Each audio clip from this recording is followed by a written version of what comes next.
Welcome to The Courage Effect. I'm Suzanne Weller, and this is a show about growth and unleashing what's possible. You will hear inspiring stories about what courage looks like, how we navigate what's getting in our way, and the opportunities that surface when we choose courage over comfort. Let's get started. Hi, everyone. It's Suzanne. Welcome back to The Courage Effect. Here we are at the end of the season and the end of 2025. So many things are culminating for me right now, not just the end of this season and the end of the year, but the end of a few things that I started this year and a number of different thoughts from all of the amazing guests that I had on this season of the podcast. So today's show is going to be reflecting back to a lot of those conversations, some of my favorite quotes, what I'm pulling through with me, those that stay with me. There are more than I can even bring to you right now. I hope that maybe you'll have an opportunity to go back and to listen to some of those shows. But I really want to talk about what my guests brought this year. What were some of the themes that really came through? One theme for me in particular, and what am I personally anchoring on right now in my life and as I look ahead? Because I believe that some of what I'm going through right now will resonate with many of you. So let's kick it off. As I think about this past season of The Courage Effect, I am truly struck by how each conversation revealed something unexpected about what courage actually looks like in practice. And that's why the show exists. That's why I created the show, to ensure that we were spreading courageous contagion, taking small steps every day to anchor in courage when maybe we don't think that what we're doing is courageous at all. But dancing with our fears, pushing ourselves beyond that immediate comfort zone, and challenging ourselves to have some heat in our lives and to be able to have courage and to do the right thing when we think that nobody else will do it. Courage can look like many different things on a daily basis. And my guests in all of our conversations continue to show me that. Let's start with Jill Angelo. She was our first guest of the season, and she showed us the courage to name things that have been whispered about for too long. Maybe some of the things that we don't talk about or we talk about in private rooms and we don't bring to larger dialogues or the larger world. And the topic for her was menopause, because she brought light to menopause, an experience that half of our population goes through. And because it's a bit of a taboo or a subject that we're not necessarily comfortable in talking about, we've somehow decided that menopause isn't worthy of real attention and resources. Then I want to go all the way back to the last show. And this is sort of the anchor for me, the bookends of the series. That theme, that idea of speaking up for what we think needs to be said, was echoed by Andrea Anderson, who said it best when she talked about being comfortable standing in the gap that others don't want to stand in. To be able to speak up and say that the emperor has no clothes when everybody else is just going along like things are status quo. Whether in her work with the Girl Scouts or her years as a sex educator, Andrea showed us that sometimes courage is just being the person who's willing to say what needs to be said, even if it makes people uncomfortable. So that larger theme of speaking to what we're afraid to speak about, or maybe we think others are afraid to speak about, we need to somehow bring these to the surface. And all of the guests on my show are doing that through their courageous acts. Massimo Bacchus, he reminded us that being kind to yourself isn't soft, it's strategic, because sometimes when we talk about love, that can be a hard thing for a lot of people to talk about. It can be an uncomfortable subject, especially when we're directing it towards ourselves, which is the first relationship and probably the most important relationship in our lives, to love ourselves in order to love those around us. Massimo's journey to leadership, to authentic leadership, to who he really needed to be, to put that costume aside of who he thought he needed to be, was discovered through self-compassion. That conversation really hit home for me because I think about how many of us are wearing costumes every day and that we're afraid to even talk about them or acknowledge them, much less take them off. Hiding our doubts and thinking that what makes us strong is actually just making us exhausted. We fall into these patterns. We put these costumes on. We go into these actions where we're just following the course. Maybe it's not even a course that we set out for ourselves. Maybe we're following it for other people. But what are those times where we say, uncle, or this is enough? I'm not necessarily ready or willing or wanting to go there. It doesn't make sense. How do we speak truth to power? And how do we get more comfortable with pushing ourselves to have the courage to say things that many people would rather go unsaid? It isn't always just about speaking to what's out there, but sometimes it's about showing it and it's about documenting it. And this is reminding me of our guest, Ashley Gilbertson, who brought us into that different dimension of courage, the courage to not look away. He documented Officer Eugene Goodman standing alone in the mob at the U.S. Capitol on January 6th, one man whose restraint honestly might have prevented a massacre. Ashley told me that in a democracy, we all hold the responsibility of bearing witness. That resonates deeply with me. It's not just about us being there, but it's about us documenting it and speaking to what we've seen. Because we don't get to outsource the hard stuff. We need to bear witness. We need to incorporate it, integrate it into ourselves in some way. And we need to speak to it, to let others know what is happening in the world and to talk about what isn't necessarily okay. Because sometimes we all get way too comfortable in just going along. This now brings me to Sharon Podobnik, who reframed courage as a skill, not something that you either have or don't have, but something that's a practice that you can develop.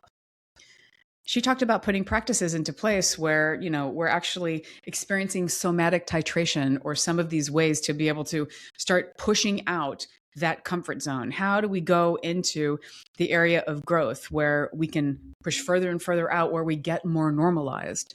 And nobody's way of doing it is, there's no one right way. Nobody is at the same pace. Nobody is doing it the same way.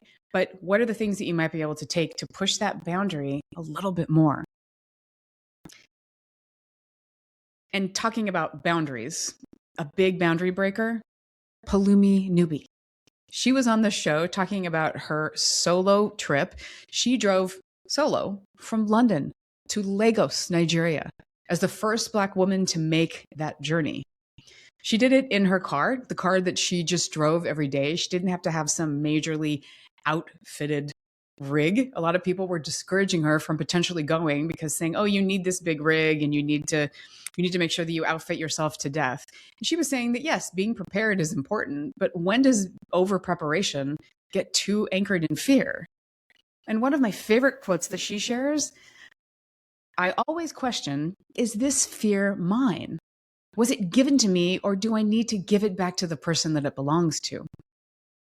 So poignant to have that quote, the idea of other people's fears potentially coming into us and infiltrating our minds. So how do we then go forward even further to take those steps to make those discoveries ourselves? And now I'm thinking of Susan Liu, who was on the show and talked about the courage to break silence, literally. And sometimes this is the bravest thing that we can do, is to tell the truth, to tell our own story. She had to deal with her mother's death and with secrecy in her family and bringing forth a narrative that people weren't comfortable with, that was really painful. But for her, it was more painful to not speak to it. So for her, it was about how did she stop protecting other people's comfort at the expense of her own healing. Here's a great quote from Susan. Sometimes the stories we're not allowed to tell are exactly the ones that the world needs to hear. So again, I want you to think about how can you take these courageous steps to speak to something that you think a lot of people might rather have unspoken, to see and to witness something when maybe you'd like to look away or others don't want to acknowledge that it's there. And maybe sometimes this is just in our day-to-day as far as asking for help, not only for other people, but for ourselves. Having the courage to not know the answer, having the courage to enlist the help of others and to understand that not everybody is going to be at the same level that you are. I was really struck by my conversation with Patricia Bravo about empathy in the workplace, especially with leaders. It feels so timely because empathy in our world right now is really under attack. And it takes courage to lead with empathy because it requires being vulnerable and to admit that you don't have it all figured out. And that is actually not a weakness, that is a strength. Her ideas are reinforced in another show with Lisa Fain, who talked about developmental networks and the importance of looking outside of yourself to enlist the support of others and to work on what is figure-outable, a great quote that she brings in, because ultimately she says everything is figure-outable. Maybe you just need to enlist others to help you to do just that.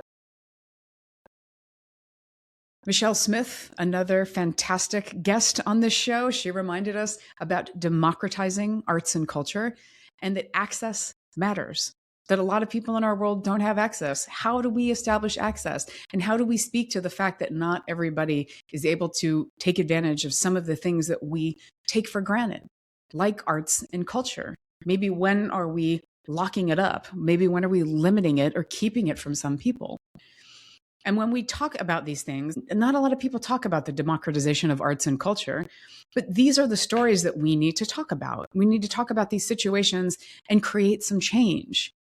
Because this is where courage makes superhuman feats, or maybe what feel like superhuman feats, more about human moments, more about allowing each other to be recognized and to be the tide that lifts all boats, to come together and to be figuring it out together. How do we have the courage to not know necessarily what we need, to maybe ask for others, but then again, to talk about things that are uncomfortable and to show that sometimes we need to stand in the gap. Because I got to tell you, there's a lot of gaps right now. There's so many places in this world where we are told not to go, where there is misalignment, where people just are looking at it. I mean, we're all overwhelmed. There's so many places where we're not necessarily prepared to step, but maybe we can step in a smaller way. It doesn't take jumping in and going right into the deep end. Maybe what's a way that you can start to bring yourself into that gap in a comfortable and sustainable way. This season reinforced on so many levels that courage is contagious. And it takes a lot for us to also realize that we don't always have to ask for permission. I know that a lot of us don't think about that, like, well, I'm not asking for permission to do something, but maybe you are. Maybe you're waiting for somebody else to give you a thumbs up or for you to take a chance, or something else feels risky, but you need somebody else to tell you that it's okay. When do we get to give ourselves permission? And when we talk about courageous contagion, that's all a part of it. Hearing these stories hopefully reinforces the importance of why we're here.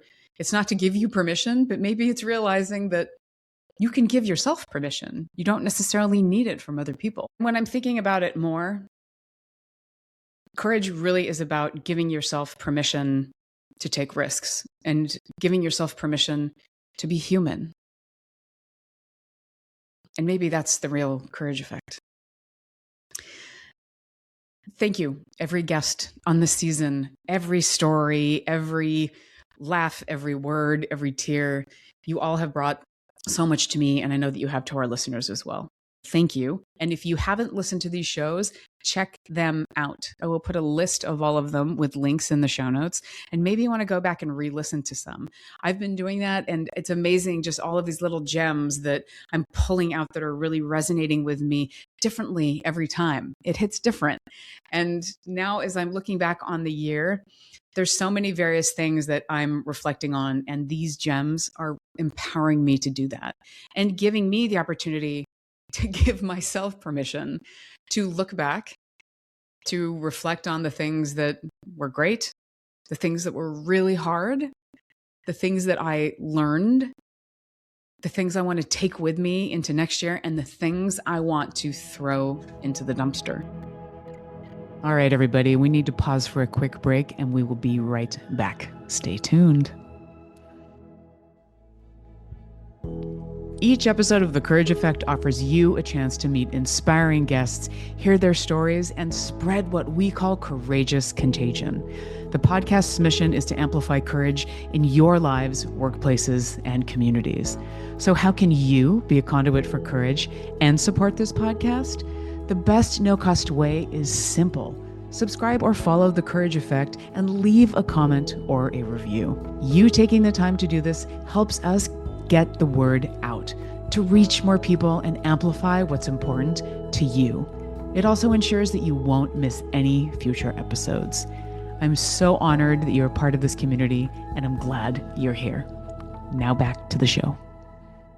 I'm going to transition us into looking ahead. And if you're listening to this, maybe not in December of 2025, doesn't matter if it's next year. Let's just talk about the future. Let's talk about the road that you are looking down and what you potentially want that to look like.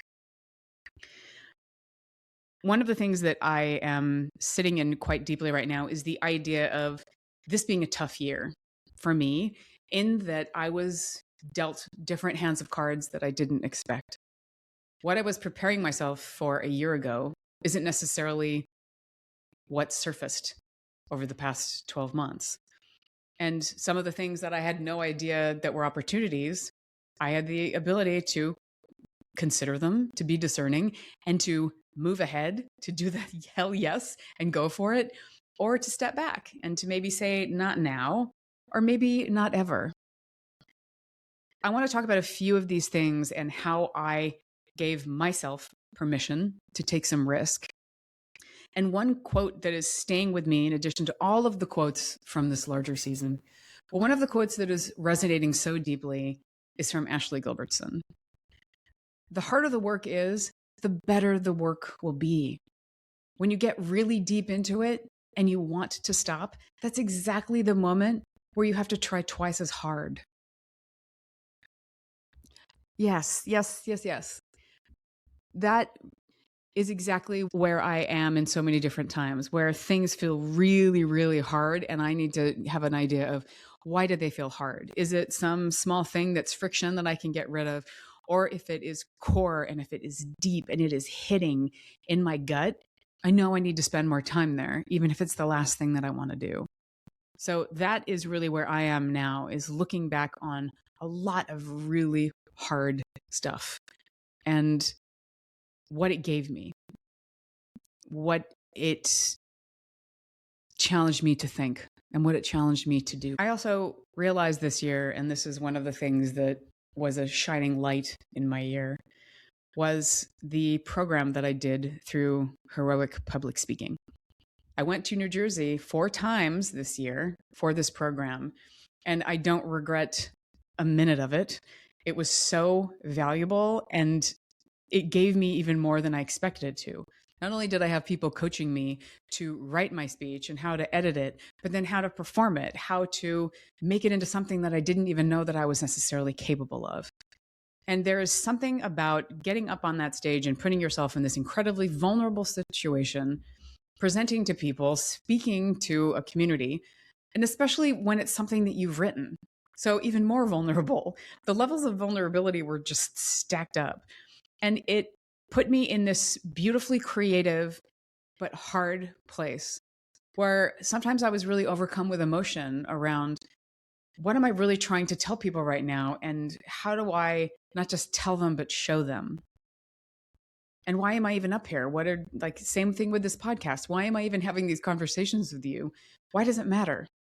And how do I express to other people, not just force my opinions or my ideas on them, but give them an opportunity to think and to see some similarity in our different experiences? The faculty, the staff, the people that were in my cohort, so many amazing experiences. I can't say enough about this program, how it challenged me and how it pushed me.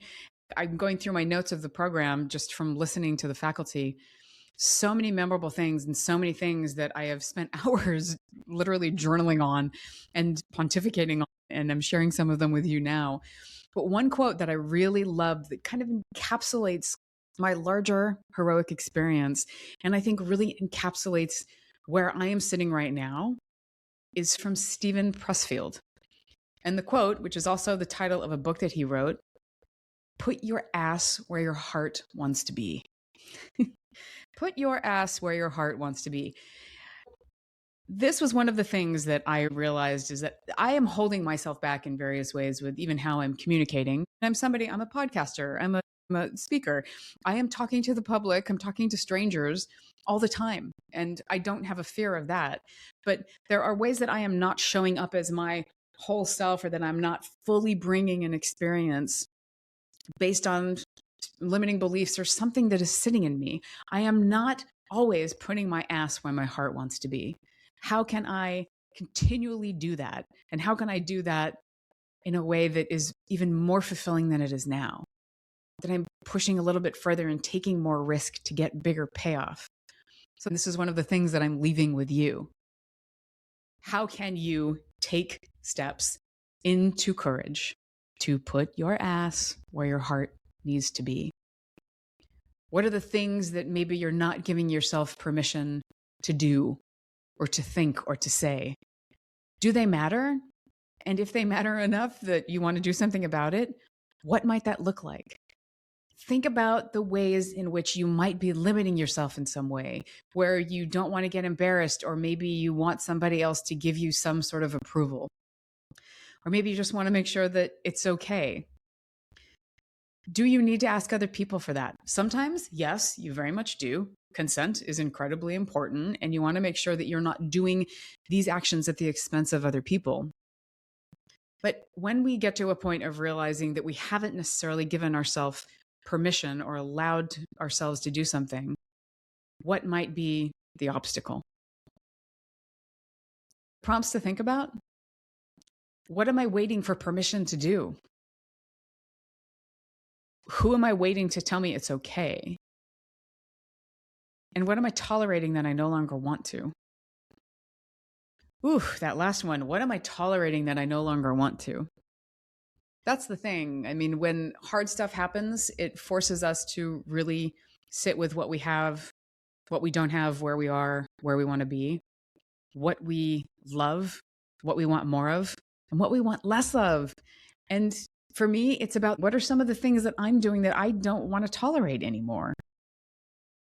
There's so many things in this larger world that I have been tolerating. And there's also so many things in our larger culture, in our larger society, and in our country that we have been tolerating.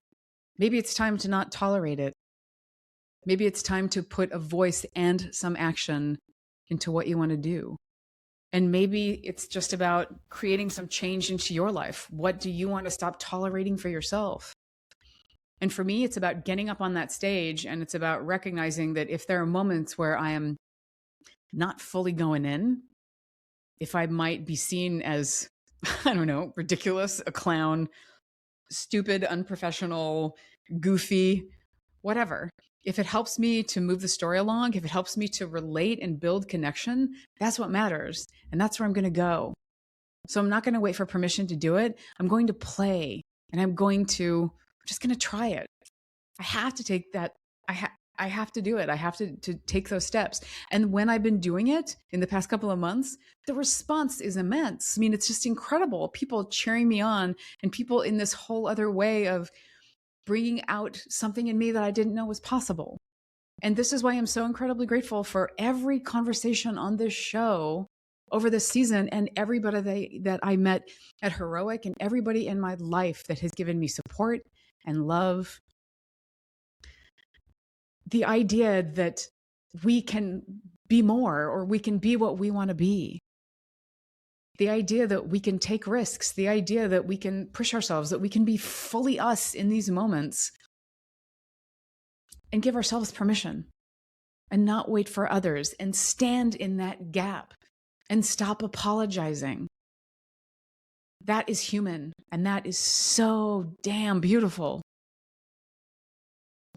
This is where I am. Imperfect, me, human Suzanne. And I hope that the same is true for you.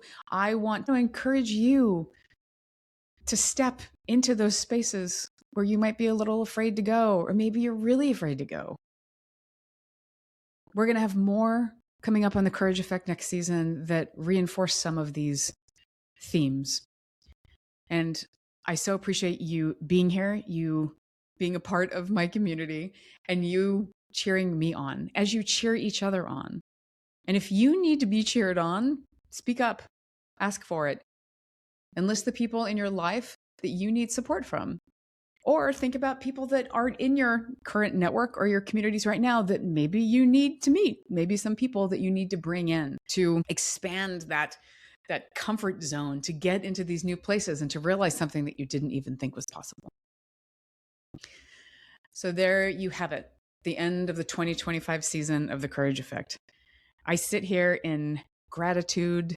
I sit here in grace for myself and for others, and just massive appreciation for what is next. We need so much more to be next. And what I mean by that is we've done a lot, but we've also gone back in a lot of ways over the past few years. We tend to blame other people for it. Maybe we blame ourselves for it. Let's stop blaming. Let's stop discharging pain through blame and create some change, and do that by speaking up and by telling stories and by showing what's in the world, bearing witness to hard things, standing in that gap of discomfort, not apologizing. I hope that next year is full of kindness and joy. We have to make sure that we are not taking steps and being courageous at the expense of others, but that we're doing it for the right reasons, that we're doing it for positive change. Let's take inventory on what really matters to us, to our communities, to our larger world. What are the things that we want to change? How can we create positive change in our world? And how can you be a part of it?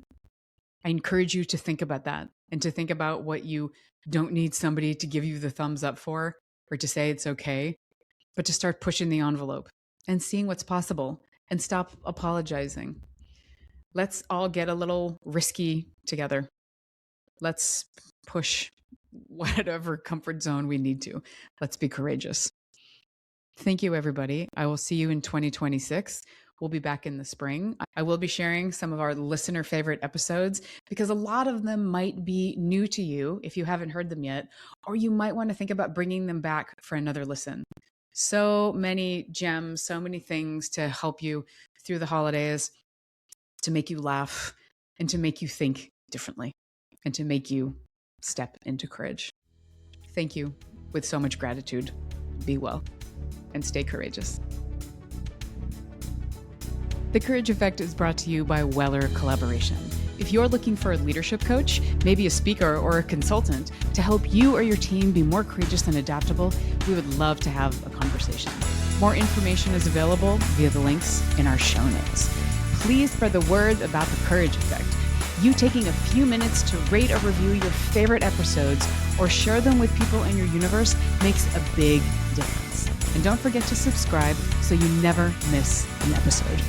For more information about the show, me, our amazing guests, or you'd like to apply to be a guest on the show, please contact us via our website at thecourageeffect.com. It takes a village to bring this show to you. I want to thank Dave Nelson for composing our theme music, and I am your host and sometimes producer, Suzanne Weller. Thank you again for listening.